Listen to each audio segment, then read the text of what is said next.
Thank you very much, everybody. And thank you very much for being here with us at the White House for a very important announcement, something we've worked extremely hard on. Today, the Department of Health and Human Services is awarding $1.8 billion in new grant money to fight the opioid epidemic, something we've had quite a bit of success on, and we're continuing, and I think you'll be amazed at the results. We've been doing this from pretty much the beginning, but really emphasis over the last year and a half. These funds will be delivered to the communities where the help is most needed. Joining us this afternoon is the Secretary of HHS, Alex Azar, Dr. Robert Redfield, Director of the Centers for Disease Control and Prevention, and some other of our friends in the room that have been so instrumental. We'll be introducing them in a little while. Thank you both for your devotion, in particular, to building a drug-free future for our nation. We're on our way. It sounds like a big statement, and it's a problem that every country is having, or most countries certainly, but it's something that I saw firsthand during the campaign, and I couldn't believe when I looked at certain states in particular how bad it was. We want a safe and healthy future for every American family. That's what I said we'd do, and that's what we're in the process of doing. From reforming the way we treat kidney disease to increasing price transparency, ending the HIV epidemic, that's an incredible thing. We think within a period of 10 years, Alex, we will have that in quite good shape. We think maybe ended. If you would have said ending the HIV epidemic within 10 years, people wouldn't have known what you were even talking about if we would have said it 2 years ago.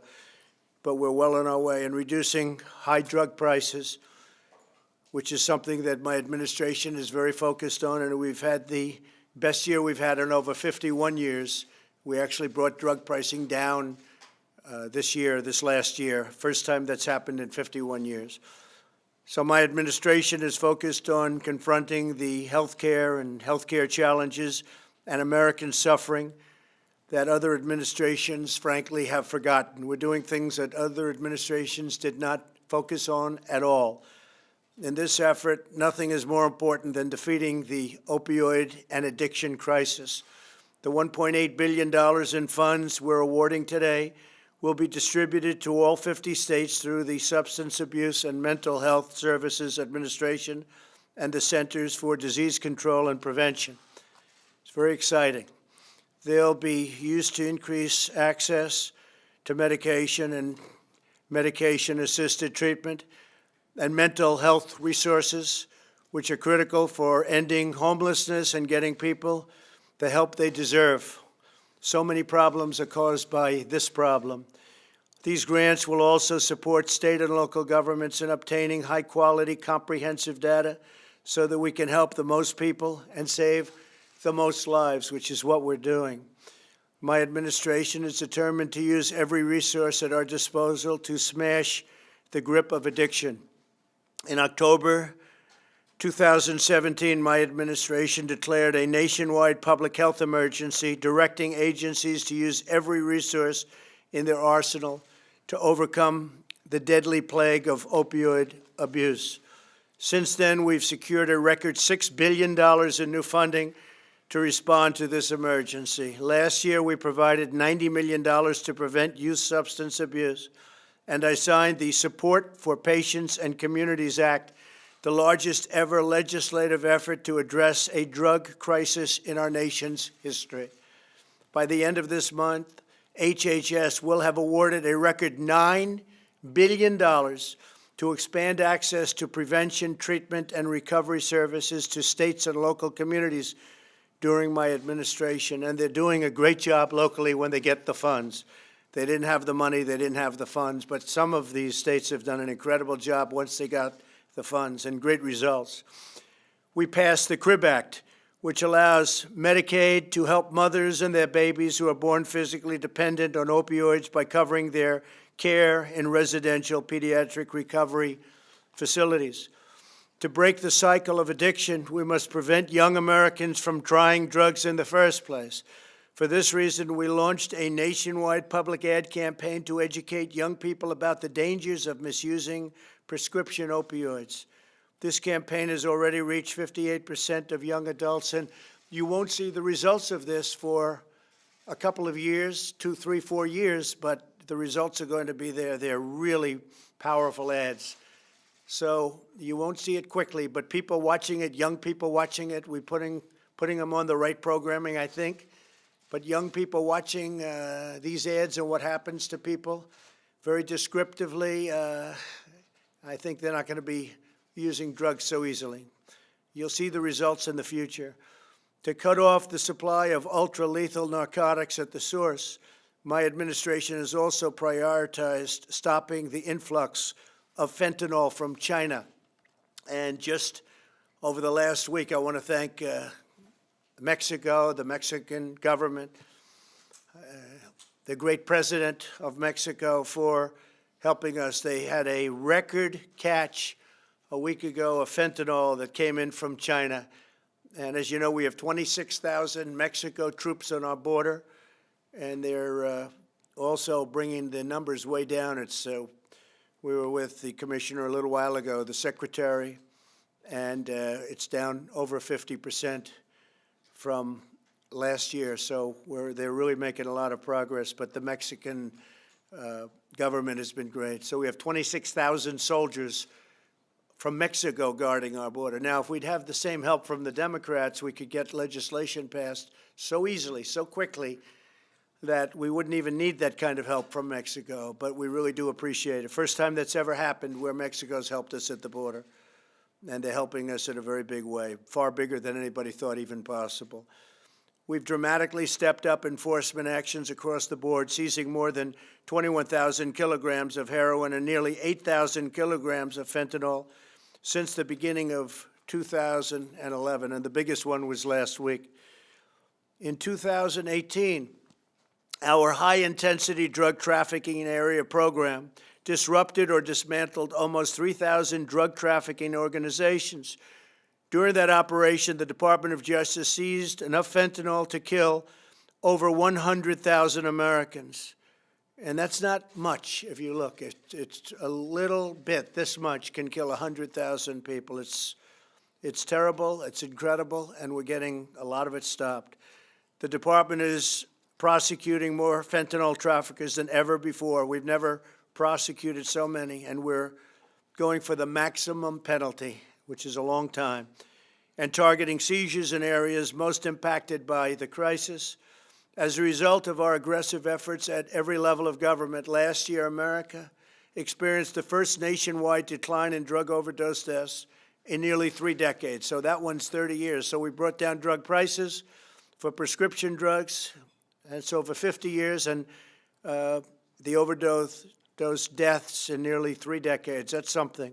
In the last 2 years, overdose deaths have fallen by 24% in Ohio, 24% in Pennsylvania, 8% in West Virginia, 20% in Iowa, 16% in Kentucky, and 10% in New Hampshire. All areas that have incredible problems with exactly what we're talking about.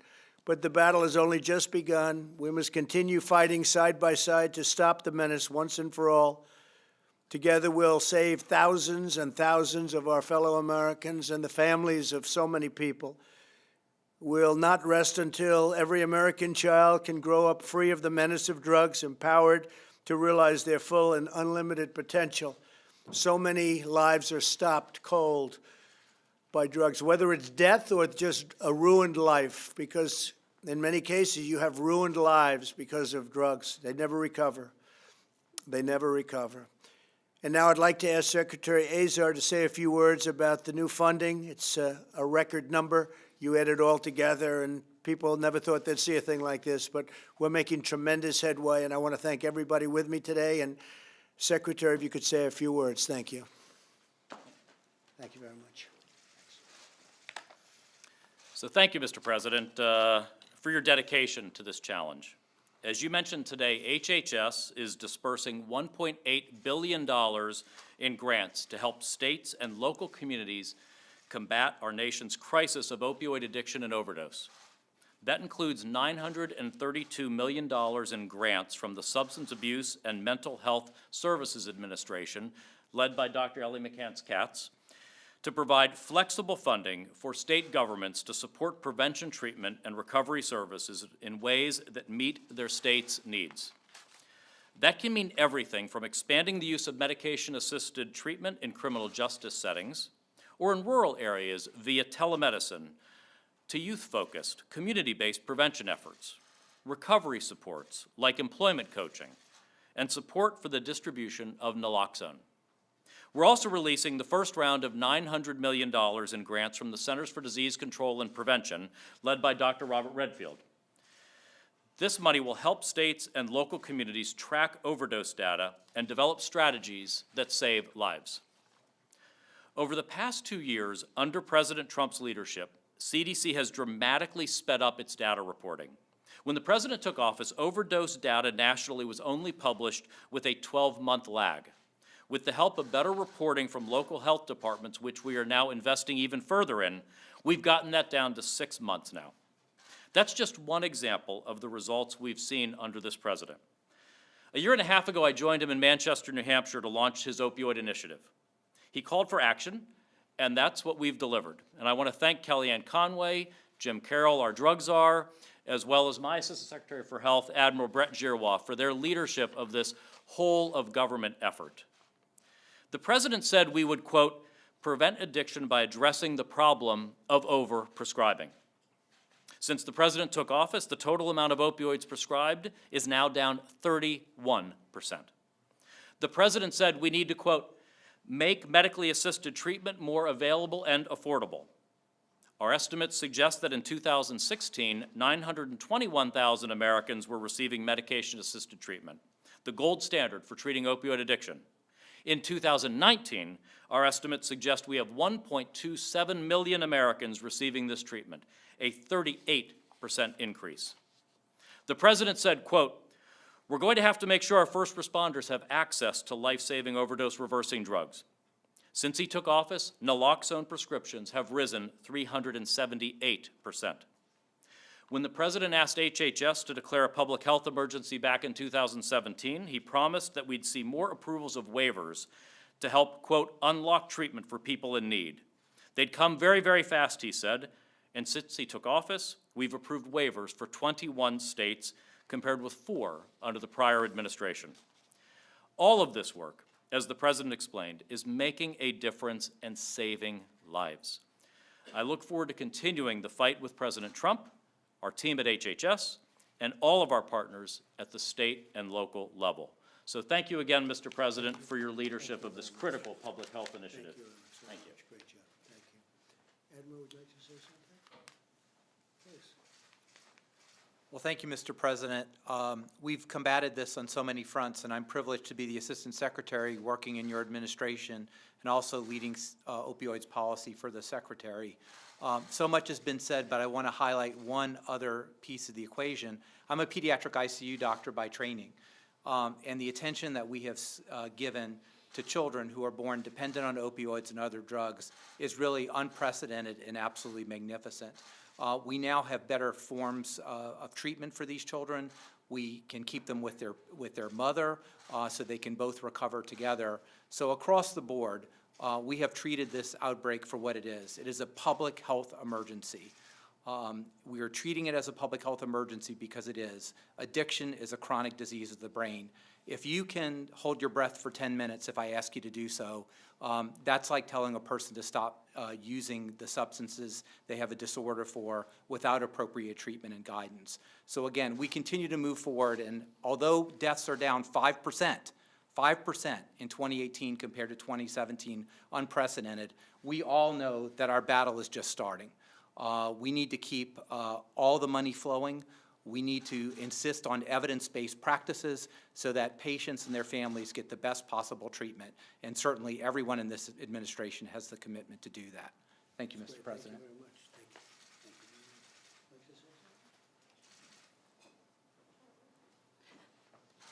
Thank you. Thank you, Mr. President. Thank you. I lead the Substance Abuse and Mental Health Services Administration. I've been an addiction psychiatrist for 25-plus years, and I've watched this epidemic evolve. As a clinician, I feel very proud to be able to work in an administration with the President, with Secretary Azar, and with my colleagues that you see here, who all have such dedication to helping the American people with a deadly problem that we are making an improvement for in our communities, and we'll continue to do that until we get this epidemic under control and until all Americans can be free of opioid addiction. Thank you very much. Go ahead. Leader. Thank you. When I first spoke with the President about taking this position 18 months ago, we talked about the need to save American lives. And the President said, be relentless. And he was talking not only in saving lives from the drugs that are pouring into our country from overseas, but we talked about the need to help people who are suffering from an addiction.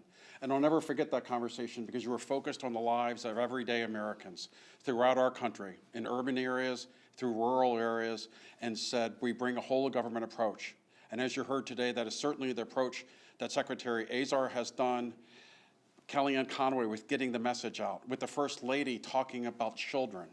And so it's a great honor to be here and to represent, as I go around the country, the views of this president that the most paramount thing that we can do is save American lives. And we're doing that again yet today. Thank you, Mr. President. Thank you very much. Great job. Thank you. You've done a great job. So we've all done a very good job, and I think numbers that nobody would have believed when we started, but there's a lot of dedication. I do want to thank Joe and Kellyanne and everybody for what you've done. I want to thank the First Lady. It's been very important to her. She saw it very early on, I think we can say, Kellyanne, and it was a very, very important thing. Just envisioning the tremendous problems within families caused by not only opioids, but drugs generally. It's a disaster. And it's, as I said before, it's all over the world. It's a problem all over the world.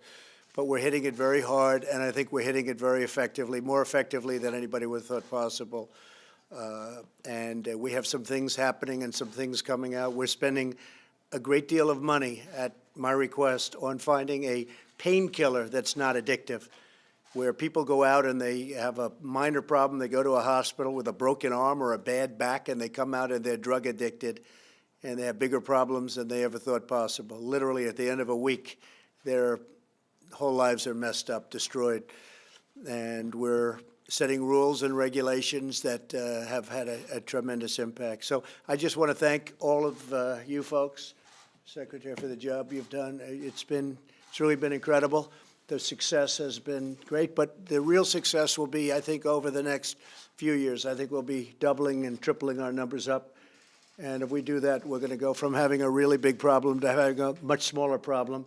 I guess there'll always be something out there, but it'll be a much, much more manageable, smaller problem. And we'll have saved a lot of lives and helped a lot of families, and we'll help people live a normal life as opposed to the kind of hell they're living through right now. So I appreciate you being here.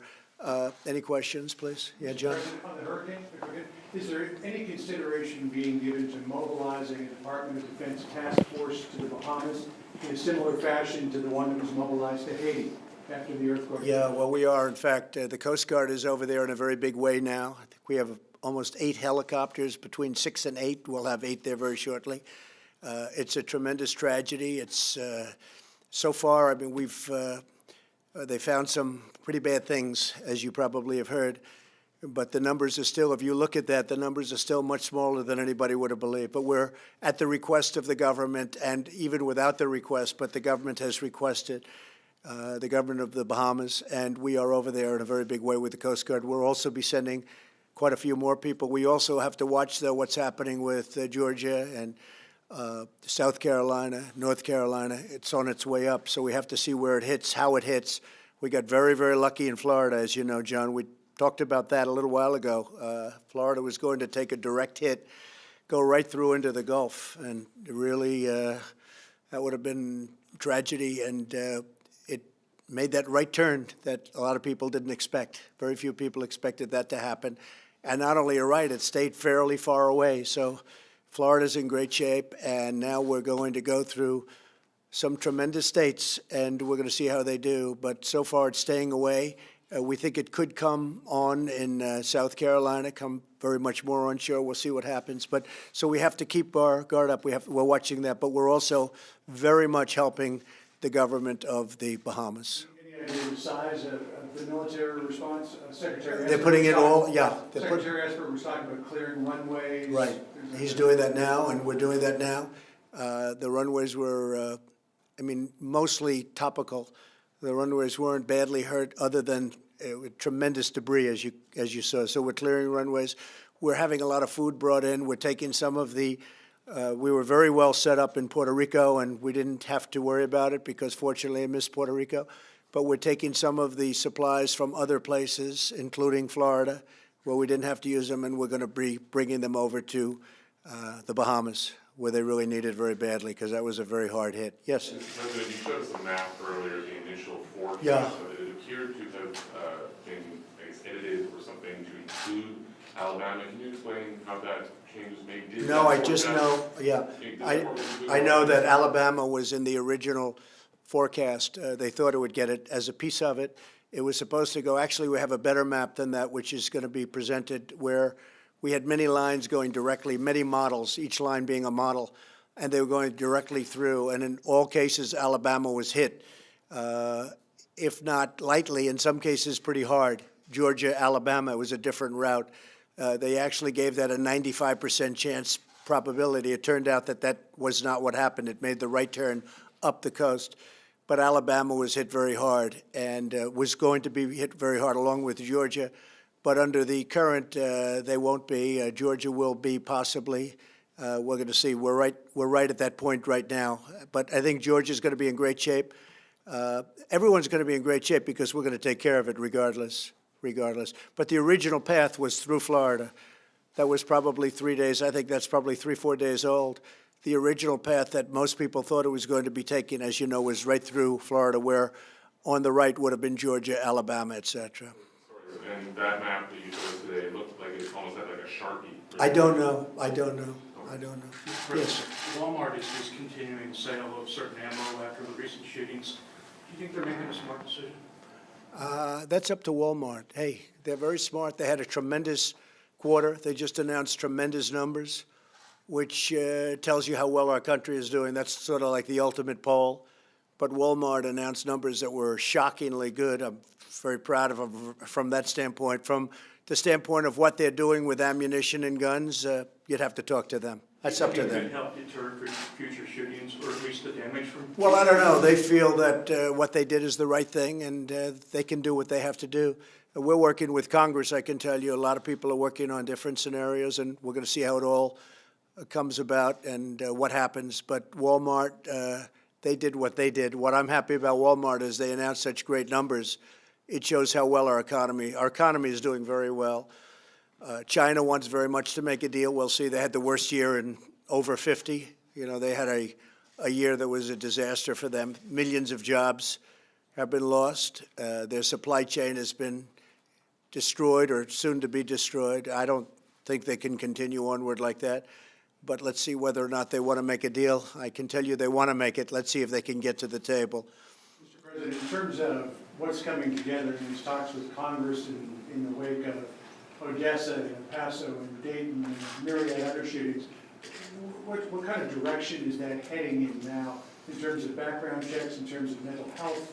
Right. Well, a lot of people are coming back, as you know, John. A lot of people are coming back, and they're back in many cases. And there's tremendous talk going on as to exactly the subject you're talking about. Many different concepts and many different things, including mental health, which is, to me, a very important element of it. And we'll be having, well, I already have. I mean, I've been having a lot of phone discussions and some meetings with different people in the Senate and in House of Representatives, and we'll be making some pretty good determinations pretty soon. We're in touch with a lot of different people. There are many proposals put forward. I heard 29 different proposals. So there's no lack of proposal. We'll have to see what happens. I support safety for our citizens. I support keeping guns out of the hands of sick people, mentally ill people. And I also support something having to do with mental illness. We have to get these people off the streets. And I was saying very strongly when I was young, we had mental institutions in New York. And the governor and governors closed most of them. And those people are on the street, other than a few of the institutions for people that have very, very severe, unbelievably severe mental illness. They closed so many of those institutions. That happened to a lot of other places, and they closed them for cost reasons. It was during not great times, and they closed them for cost reasons. And I think that it's a big problem, and we have to have, at least to a certain extent, some of those institutions have to be in a new form opened up. Okay? If it took closing some of the loopholes in background checks and maybe even extending the waiting period, would you support that? Well, we're going to take a look. That's a proposal, certainly by some. We're going to be looking at a lot of things and hopefully coming up with something that's bipartisan. It has to be bipartisan, but hopefully we'll come up with something that's bipartisan. And I will say this, if you look at background checks and if you look at some of even the more severe and comprehensive ideas that are being put forward, it wouldn't have stopped any of the last few years' worth of these mass shootings, which is a problem. You look back and you look back at them, and you could go back 15 or 20 years, and many of them wouldn't have been stopped by the kind of things, and some of them are pretty severe. Wouldn't have stopped very much of it. With that being said, we're looking at some things that are very strong, and we have to do it in a bipartisan way, and we're going to see what happens, John. We're going to see what happens. Hopefully something good will come out of it. We will know fairly soon. Again, a lot of talks going on, a lot of people coming back, and it's going to be very interesting. But people want to come to a solution if we can. Mr. President, so are you saying the time is now, sir, for something that happened with guns, as you're saying, there's a lot I would of like talk- to see, yes, I would like to see, April, something happen. I'd like to see it happen soon. We've put together a task force at the White House with a lot of good people, a lot of good, talented people, a lot of people that really understand both sides of the issue. You know, you have two sides to this issue, and they're coming to somewhat of a conclusion. Now they're meeting with the Senate, they're meeting with the House, and we'll see if something can happen. But we would certainly like to see that happen. Yes, Will you get backlash from the NRA, sir? maybe. It's You all don't right. mind We that? have to do what's right. No, we're going to do what's right. I respect the NRA greatly. They were very nice to me. They supported me, and I have great respect for them. They love our country. But we're going to do what's right. And you know what? The NRA wants to do what's right, too. I really believe that. I think the NRA wants to do what's right. I hope so. Please. Mr. President, can you speak to your involvement in the Vice President's plans to stay at a Trump property in Ireland during? Well, I had no involvement other than it's a great place. It's Doonbeg. I own it. It's in Ireland. It's beautiful. It's wonderful. And he had his family lives there, which is really amazing. Mike, his family has lived there for many decades. In fact, one of the first things he said to me is that he knew I had this terrific place in Doonbeg in Ireland, and he said to me, you know, my family lives in Doonbeg, meaning in that area, that certain area of, it's a beautiful area in Ireland.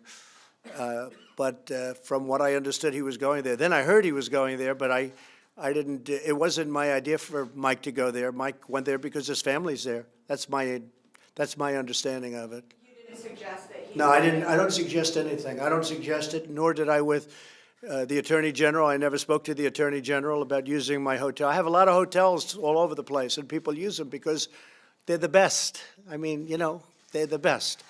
And I know the Attorney General is using them, as I read in the paper. To this day, I haven't spoken to him about it. But he's using the hotel. And people like my product, what can I tell you? Can't help it. But, you know, and I guess they say we want to stay at a place that's better than someplace else. But with Mike Pence, we never spoke about it. And with Bill, I never spoke about it. Attorney General Barr, we never spoke about it.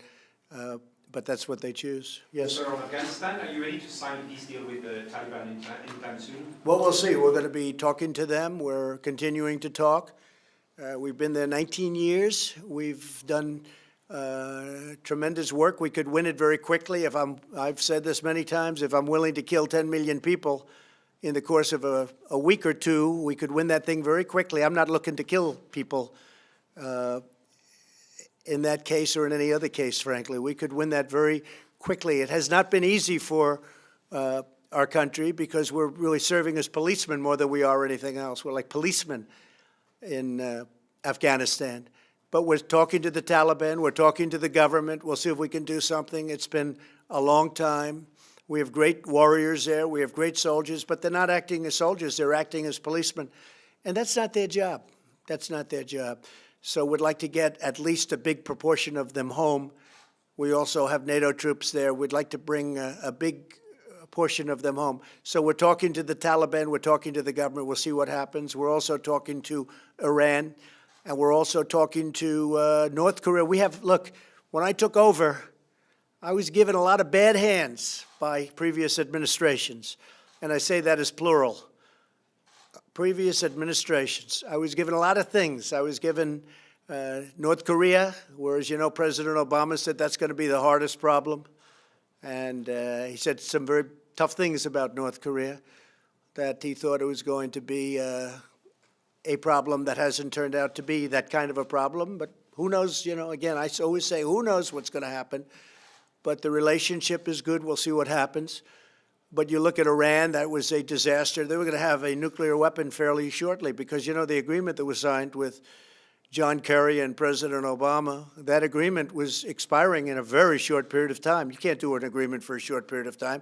Pay $150 billion, $1.8 billion in cash, and you have in cash.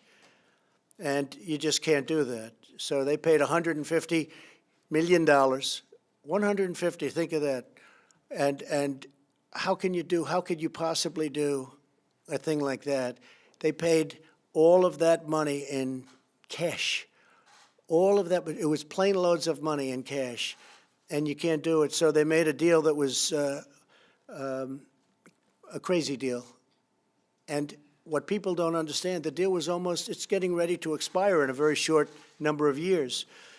So we're going to see what happens. But Iran is not the same country it was. And not at all. Not at all. But take a look at the kind of money you're talking about, where you have that kind of money. And look what we got for it. We got nothing. We got nothing. All of that money, and we got nothing. And all of those lives. So I think that Iran wants to talk very strongly, and I think that a lot of people want to talk. I tell you, China wants to talk. China wants to talk. So we have a lot of good things going. Anything else? Mr. President, on Afghanistan, is there any scenario in which the Taliban does not regain control of Afghanistan? Well, I don't want to talk about it from that standpoint, John. We're going to see what happens. We're looking to draw down our troops. We've been there 19 years almost, and that's a long time. And they fought, and at certain points could have won if we wanted to win, but a lot of times we go in not to win. We go in as almost police forces.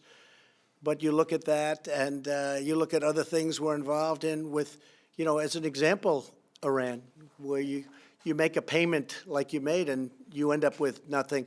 We do things that are things that I disagree with, and I guess that's probably why I'm here and somebody else isn't here. And we're making progress on all of it. And by the way, the economy is doing very well. But even if the economy didn't do well, as an example, with China, I'd have to do the China thing anyway, even if the economy, because it was time. It was time. The United States cannot continue to lose $500 billion a year. This has gone on for many, many years. And it was time. Somebody should have done something. President Obama should have. President Bush should have. President Clinton should have. Both Bushes. But they decided not to. They left it to me. If the Taliban were to regain control in Afghanistan, would that take us back to exactly where we were pre-9/11? I think that will be much different. I think that having gone in, I was not a fan of going into the Middle East. I think it was a bad decision. I don't think now it's been proven. It's been a bad. Going into Iraq was an incredibly bad decision. That's my opinion. I've said it for a long time. Going into Afghanistan? It was not as bad, but it could have been handled a lot differently. I think time has proven that, but it could have been handled a lot differently. But we're in very major discussions. They may or may not happen. There's no guarantee that they're going to happen. We're dealing with the government also.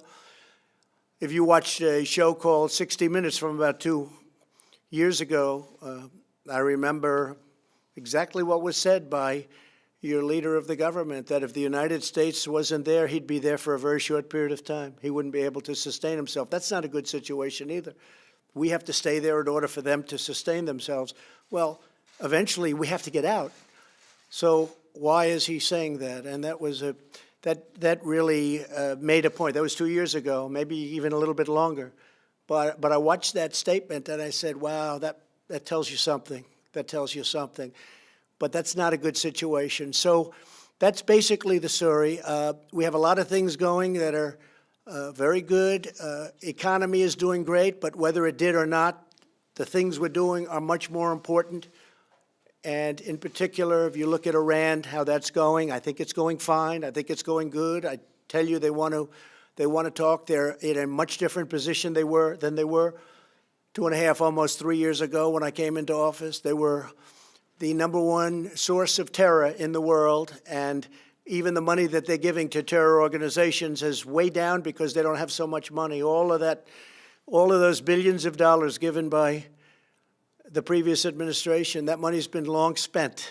It's long gone. And they want to see if they can do something, because Iran can be a great country, and North Korea can be a great country. They can be great. We're not looking for regime change. We've learned that lesson a long time ago. They can be great countries. We'll see what happens. But there's a lot of talking going on right now, and I think a lot of it's going to be, and maybe all of it's going to happen in some very important deals. Yes, go ahead, April. Mr. President, back on China. Before you even became president, the relationship with this nation and China was complicated. And now tensions have escalated with the war of words. I don't think it's complicated, April. I think it's very simple. We can't be ripped off by China anymore. You know, I think he understands it. I actually think our relationship now is much less complicated than it was previous to me when they were ripping off our country. So here's the question. Are you concerned with the back and forth, with the war of words, with China, that they could possibly one day call our debt due and it could destabilize our economy? Have you ever thought about that? I'm not worried about it at all. They have approximately $1 trillion. That's a trickle compared to what we do, and plus interest rates are very low. We've never been in a position where we've had more people wanting to invest in our bonds. Never. We're setting records. Interest rates are so low. It's the lowest interest rate we've ever paid. I mean, we're paying a number that we haven't paid. I don't believe we've ever paid it this low. We have some refinancings that are coming due soon, and they're going to be so oversubscribed like you've never seen before. So if somebody wanted to get their debt, you know, first of all, their debt has to come due. You know, when their debt comes due, if they didn't want to renew or re-up, as they say on Wall Street, that would be fine with us because we can refinance that very easily. There's never been a time where more money has come into our country. People want it for security. They want it for safety. They want it for a little interest, very little interest. But they want the security and the safety, and we'll have no trouble. There's nothing anybody's going to be doing. We're in a very strong position, really strong position, probably in terms of refinancing, the strongest position we've ever been in. Okay? Thank you, April. Okay, John, thank The only you. thing that I would think of, sir, along those lines is if China decided to close down the South China Sea, what could the United States do about it? Because there are enough missiles there to do serious damage to the South. Well, yeah, I know, John. I don't want to talk about that. Look, we have a lot of very strong allies, and we're doing a lot of allies very big favors by even being over there. We're spending a lot of money to help Japan. We're spending a lot of money to help South Korea, the Philippines. We spend a lot of money to help a lot of people. And in many cases, in some cases, but many cases, these people don't do so much for us. And but we're helping a lot of people throughout the world that have never appreciated it. We've never had a leader that demanded that they appreciate it. I'm saying you have to appreciate it. But I think it's a hypothetical. I think it's highly unlikely. But if something would happen, you'll be the first to know. Okay? Thank you, John. Thank you, everybody. Thank you very much. Thank you.